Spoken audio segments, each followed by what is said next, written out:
Aladdin and the magic lamp. दूर एक राज्य में अलादीन नाम का एक होनहार लड़का रहता था। अलादीन होशियार होने के साथ साथ गैर जिम्मेदार भी था। वो सारा दिन बाजार में अपना वक्त जाया करता, जहां उसकी माँ फ्रूट बेचकर गुजारा करती थी। एक दिन एक बूढ़ा आदमी बाजार में अलादीन को ढूंढते हुए आया। अरे सुनो, यहाँ आओ।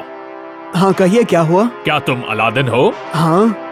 मैं तुम्हारे पिता का दोस्त हूँ।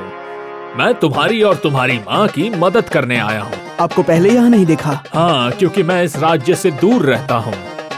मैं जब यहाँ आया तो मुझे पता चला कि तुम्हारे पिता अब नहीं रहे।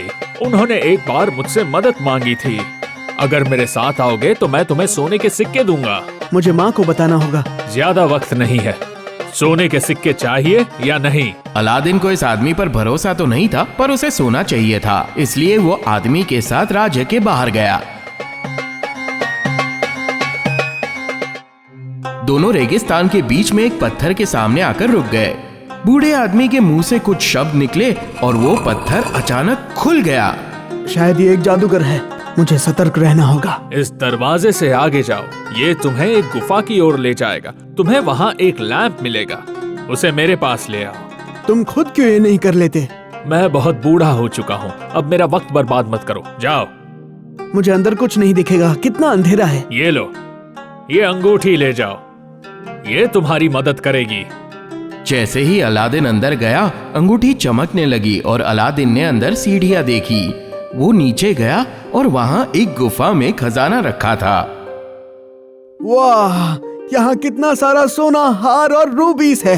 और वो जादूगर को सिर्फ लैंप चाहिए। लैंप देखते ही अलादीन ने उठा लिया और साथ में अपनी बैग सोने के सिक्कों से भर ली। बाहर आओ बेवकूफ लड़के, दरवाजा कभी भी बंद हो सकता है। अलादीन को गुफा से जल्दी बाहर निकलना था, पर सोने के सिक्कों की वजह से वो भाग नहीं पा रहा था। ओह, बहुत भारी है। बाहर आओ, जल्दी जल्दी करो। अलादीन ने भागने की बहुत कोशिश की, पर दरवाजा बंद होने लगा। लैंप बाहर फेंको। नहीं, लेकिन मेरा क्या होगा? बेवकूफ लड़के, पहले लैंप मुझे दो, वरना यहीं पर छोड़ दूंगा। अलादीन को जादूगर पर बिल्कुल विश्वास नहीं था। उसने कुछ सिक्कों का वजन कम किया, लेकिन तब तक बहुत देर हो चुकी थी। अलादीन उस बंद गुफा में बहुत ज्यादा घबरा गया था। फिर उसने अपनी अंगूठी को जोर जोर से मसला और अचानक एक जीनी बाहर आया। हुकुम मेरे आका।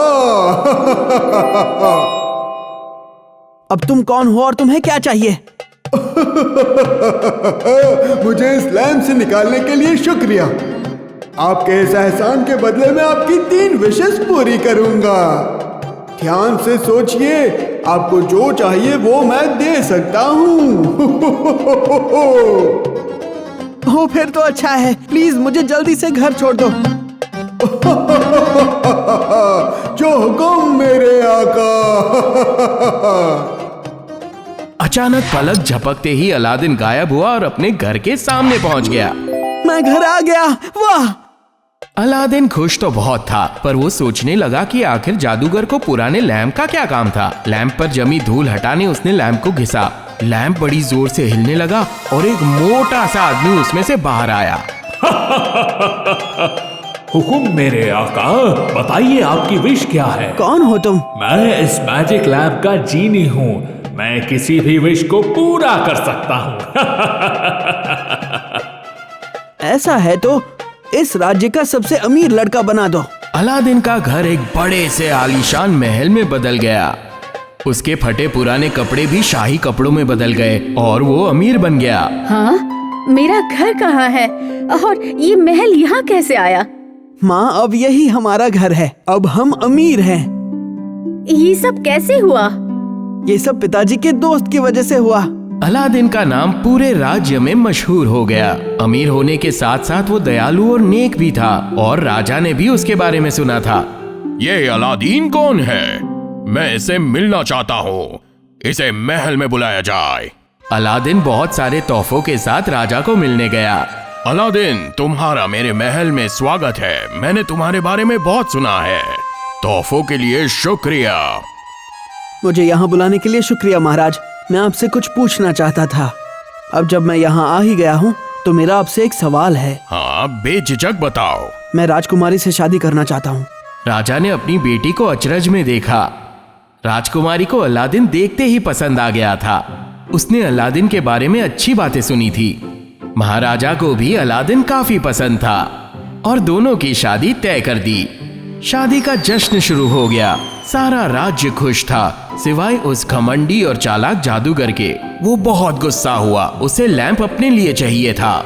शादी के एक दिन पहले जब अलादीन घर पर नहीं था, जादूगर लैंप सेलर का रूप लेकर उसके घर गया। लैंप ले लो, लैंप ले लो, पुराने को बदलो, नया ले लो। आपके लिए बहुत लैंप्स हैं मेरे पास, ले लो। जरा मुझे बताइए आपके पास किस तरह के लैम्प्स हैं? जादूगर एक लैंप बेचने वाले के भेष में अलादीन की माँ को नए लैंप्स दिखाने लगा और उन्हें नए लैंप्स के बारे में जानकारी देने लगा। अचानक अलादीन की माँ को उस पुराने और बदसूरत लैंप के बारे में याद आया और वो तुरंत उसे बेचने के लिए लाने गई। अरे वाह, मुझे नहीं लगा था ये इतना आसान होगा। आखिरकार मेरी तरकीब काम आ गई। ये लीजिए। और इस तरह बिना सोचे समझे वो लैंप उन्होंने इस बदमाश को दे दिया। और ये लीजिए सबसे सुंदर लैंप। इससे बढ़िया लैंप आपको कहीं नहीं मिलेगा। लैंप हाथ में लगते ही जादूगर ने अपना पुराना रूप फिर से धारण कर लिया। अलादीन, तुम हमेशा बेवकूफ ही रहोगे। अलादीन जादूगर को देखकर परेशान हो गया। जादूगर ने लैंप को घिसा और तुरंत उसमें से जीनी बाहर आया। हुकुम मेरे आका, बताइए आपकी क्या विश है? जीनी, अलादीन को दिया हुआ सारा पैसा वापस ले लो। उसे फिर से गरीब बना दो। अलादीन का महल फिर से एक मामूली घर में बदल गया। उसके सारे खजाने लुट गए। वो फिर अपने फटे पुराने कपड़ों में आ गया। अलादीन बिल्कुल गरीब हो चुका था। राजकुमारी, महाराज और पूरा राज्य इसे अच्छे से भूल जाना चाहिए। ये एक मामूली फल बेचने वाली के बेटे के नाम से जाना जाएगा और कल राजकुमारी से मैं शादी करूंगा। यही मेरी विश है। जो हुकुम। अगले दिन जादूगर और राजकुमारी की शादी होने वाली थी। अलादीन का दिल टूट गया और राज्य के सभी लोग अलादीन को भूल चुके थे। राजकुमारी भी उसे भूल चुकी थी और अगले दिन जादूगर से शादी करने वाली थी। हर कोई जीनी के माया जाल में फंस चुका था, पर अलादीन इतनी जल्दी हार नहीं मानने वाला था। महल में घुसकर उसने शादी रोकने की कोशिश की। मुझे अंदर आने दो। राजकुमारी मुझसे शादी करने वाली थी। जादूगर सबको बेवकूफ बना रहा है। क्या बोले? राजकुमारी तुमसे शादी करने वाली थी? दफा हो जाओ यहाँ से। सिपाहियों ने अलादीन को बाहर धकेल दिया। उसका अंदर जाना नामुमकिन था। तब उसे वो अंगूठी याद आई जो जादूगर ने उसे दी थी। वो अब भी उसकी उंगली पर थी क्योंकि ये अंगूठी जीनी ने नहीं दी थी। शायद इससे कुछ हो जाए। उसने अंगूठी मसली और जीनी बाहर आया। हुकुम मेरे आका। मुझे जल्दी से राजकुमारी के पास ले चलो। पलक झपकते ही अलादीन महल के अंदर पहुंच गया जहां राजकुमारी शादी के लिए तैयार हो रही थी। वो कमरे से बाहर आया पर उसे जादूगर कहीं भी नहीं दिखा। अलादीन को अचानक याद आया कि उसकी एक ख्वाहिश अभी भी बाकी थी। मेरे दोस्त जीनी, मैजिक लैम्प के पास ले चलो। और फिर पलक झपकते ही अलादीन वहां से गायब हुआ और सीधा जादूगर के सामने आ गया। जादूगर भी तैयार हो रहा था। अलादीन अपना मुंह ढककर कमरे में अंदर आया। मेरे महाराज, मुझे आपकी मदद करने के लिए भेजा गया है। ठीक है, तो फिर जल्दी से काम पे लग जाओ। जाओ। जादूगर अपने आप को शीशे में देख रहा था और अलादीन पूरे कमरे में लैंप ढूंढने लग गया। लैंप उठाकर वो घिसने लगा। जो हुकुम मेरे आका, मैं आपके लिए हाजिर हूँ। जादूगर अलादीन के हाथों में लैंप को देखकर चौंक गया। जीनी, कुछ ऐसा करो कि ये जादूगर खुद को भूल जाए और राजकुमारी को मैं वापस याद आ जाऊं। मुझे फिर से अमीर इंसान बना दो। अलादीन के कपड़े फिर से शाही कपड़ों में बदल गए और जादूगर भुलक्कड़ की तरह कमरे से बाहर निकल गया। अलादीन ने जीनी को शुक्रिया कहकर उसे आजाद कर दिया। शुक्रिया अलादीन, तुम हमेशा मेरे दोस्त रहोगे। राजकुमारी को अलादीन फिर से याद आ गया और वो दोनों की शादी उसी दिन हो गई। जादूगर पागलों की तरह राज्य की सड़कों पर घूमता रह गया और अलादीन और उसकी राजकुमारी हमेशा खुश रहे।